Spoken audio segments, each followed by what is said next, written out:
Yeah. Hey everybody, welcome to Thailand TV. Back at you with another episode. Some deep discussions, inner thoughts, inner thinkings, just some things that I love to express and want to talk and use this medium to do that, right? So today what we're going to talk about is we're going to speak upon youth and engaging youth and coming from a adult and a coach perspective, actually, because I am a basketball coach, so I deal with kids all the time. I've been dealing with kids since I was about 20 years old. I've been coaching or working with. First started with after school program over Sanford Middle School, but I've been working with kids for a long time. One of the things I want to start out by talking about is the whole me, I, mine philosophy, right? And this is something that took me a while to kind of perfect the thought that I want to get to. But what I figured is that to break it down for you is as parents, we spend 18 years teaching our kids mine, right?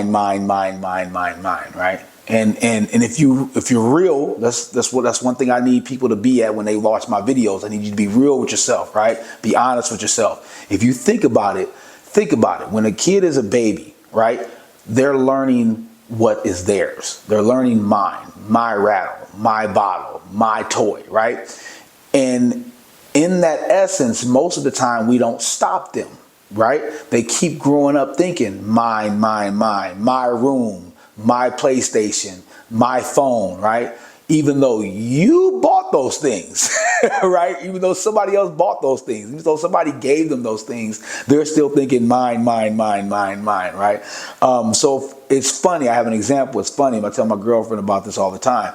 My son, my youngest son, 5 years old, he used to, when he spent time with me, he'd be like, Dad, I want to get my iPad. I'd be like, no, that's not your iPad, son. That's my iPad, right? And it was kind of ironic because I tested him real quick. So he was saying, can you go get my iPad? I said, dude, it's not your iPad. It's my iPad. I just let you use it. And we went through that probably for about 3 or 4 weeks where I would make sure, because when it comes to discipline with kids, you got to stay on it. You can't deviate from it. You can't stop. So consistently, every time you say it, I'd be like, no, that's not yours. It's mine. Well, about 3 weeks, I swear, you think I'm lying. After about 3 weeks, I asked him, I said, hey, because he came over, he was chilling, whatever, saying I was about to be on the phone, I was about to do some work or whatever, so I needed him to get the iPad. And I said, do you want me to go get your iPad? And he said, that's not my iPad, that's your iPad. You think I'm lying? You think I'm lying? So his learned behavior learned that, okay, that's not mine, it's my dad's.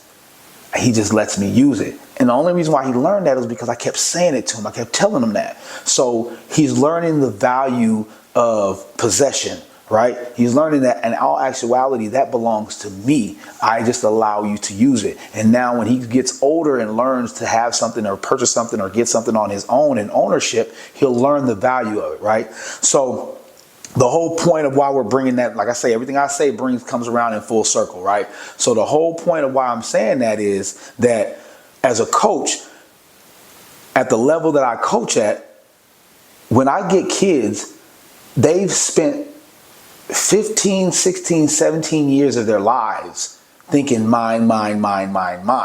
And they get with a coach like me, and now I'm trying to tell them, pass the ball. How? Right? They're thinking to themselves, how? How can I do that, coach? This is my ball. I want the ball. I want to score. I got to get points. I got to do something. Mine. So now I have to try to break them down like I did my 5-year-old, which took him 3 weeks. And I got to break somebody from 15, 16, 17 years of thinking mine, and teach them the whole game of team basketball. This is why I get on trainers. This is why I get on y'all trainers. I love y'all trainers. Don't get it wrong. Please don't get it wrong, because I have a lot of friends that train. Do not get it wrong when I'm talking about trainers. But trainers, you're teaching them to have the ball. That's it. So when they come into a team atmosphere, right? So the things that trainers are teaching them, y'all can go in one-on-one settings and go get busy. Y'all be nice. But when it comes into a team setting, how does it translate? How does it work? Because I teach the mentality to my team lately, the 100%, right? 10%, 90% equals 100%, right? And what that means is 10% of the time is about skill, 90% is about mental, right? The game is 90% mental, 10%. The reason why, I've told y'all this before, the reason why is because one person has the ball and 9 people don't on the court, right? So 10, 90 equals 100. What are the 90 doing? The 10%, the one person has the ball, What are the 90 doing, right? 5 are playing defense. So what are the other 4 doing? And that's what I'm trying to do with my guys nowadays. It's very difficult because they're still into that whole, okay, well, if I don't have the ball, I'm just here, right? A funny thing, one day I come to practice, right? And when I got to practice, it was one particular time I come to practice, and it was 14 people practicing, and it was 14 balls and 14 shots going up, right? 14 people shooting the ball, right? So this particular time I came to practice, this other time I come to practice, the ball cage is locked up. So 2 people had brought a ball. So there was 5 people in the gym. Only 2 people were shooting. The other 3 were sitting down. And I walked up to them and I said, why you guys ain't shooting? And they said, because we don't got a ball. I was like, okay, well, go get the rebound and then go shoot with him. Okay. That's the philosophy, bro. That's their mindset. That's the mentality. If I don't have a ball, I can't do nothing. So why do you think in basketball it translates the same way? If I don't have the basketball, I'm just going to stand here. The 90% is more important than the 10%, but we're too busy teaching the kids the 10% that they don't know what to do when they ain't got the ball. We got to get away from that. We got to develop these kids into a mindset of knowing what to do when they ain't got the ball, because not having the ball is the most important part of the game, because you spend 90% of the game without the ball, right? So that's one thing that we touched on. One of the illest things that I ever heard was actually what I want to touch on too is part of the reason why this happens is because, like I said, the whole mind comes from home, comes from parents, what we're teaching them. One of the other things that mind teaches kids is that they don't have to listen to anybody else, right? So anyone outside their home, I've had situations with, being in relationships and kids of the person that I was in a relationship with. I ain't got to listen to you. You ain't my daddy, right? And I've had those type of things before, right? And the reason why that is because they're so comfortable with my mom, my dad. I only got to listen to my mom and listen to my dad. Well, that's not true. There's other parents and there's other adults out here. And one of the illest things I ever heard was from KRS-One. KRS-One is one of the illest verse rappers, one of the illest minds in the game, knowledge speakers. He's a god. He's one of the gods out here spitting knowledge, right? I wish the youth would understand that, because you guys have a lot of knowledgeable J. Cole, Kendrick Lamar. The only reason why kids even talk about or jump on Kendrick Lamar is because of his little beef that he had with Drake. Besides that, Kendrick Lamar has some really good, albums. Lecrae is a great artist if you are a person that learns how to listen to the words. But back in our day, KRS-One, still to this day, KRS-One is one of the illest musical artists in the game, just because of what he spoke. He spoke knowledge, he spoke truth, he spoke mathematics to us, right? And one of the illest things I ever heard anybody ever say in my life that I learned. You always learn every day. You never know who you learn from. That's why your mind's got to be open, right? And that's why I'm trying to teach these young kids, right? One of the illest things he said, I hope I get this right. He said that older people who listen to younger people move faster in the older world, right? Because they're getting knowledge from the youth. So when they're around the older people, they can move better because we're learning from the young people, right? And on the other side, younger people move faster in the younger world when they listen to the older people, right? Because you're getting that knowledge from the older people. It makes you calmer and smoother around your younger people, right?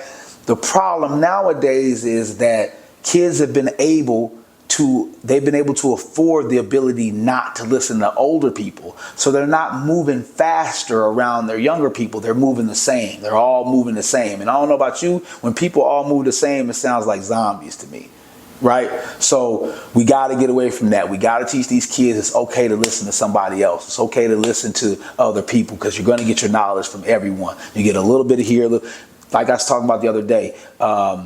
The truth is what he said, she said, and the third one, 3 parts, right? The truth, right? So you're going to get a little bit of knowledge from this person, take your knowledge that you get from everybody else, and then form your theories, right? So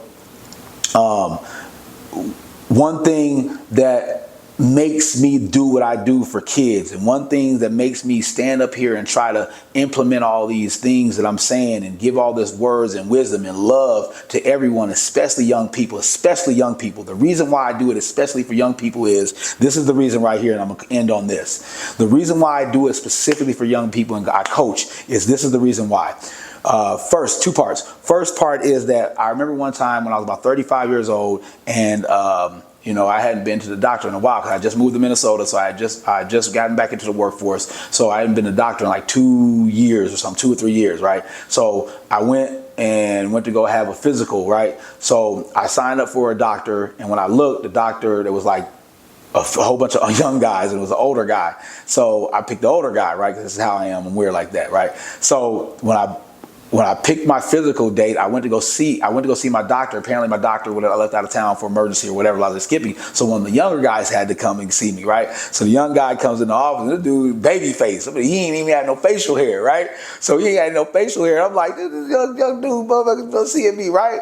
So that's the reason why, you know what I'm saying, I do what I do, because I'm starting to think that, yo, these dudes, going into the second part, these dudes are our future. Like, when I deal with young kids, my son that's 5, when I deal with middle school people, even high school people, I don't see kids. Y'all might see kids. I don't see kids. I see the next doctor. I see the next lawyer. I see the next huge rap artist. I see the next painter. I see the next violinist. I see the next NBA player. I see the next politician, president. That's what I see. I don't see a kid. I see the next person that's going to literally affect my life. So that if I can give that child knowledge to help them be the best that they can be, that's what I'm going to do. And I'm going to always do that, man. Because the children are our future, man. Thank you.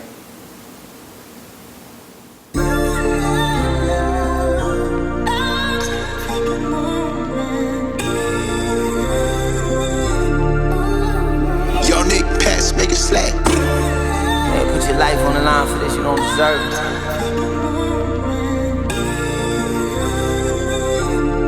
Yeah. Smile at one my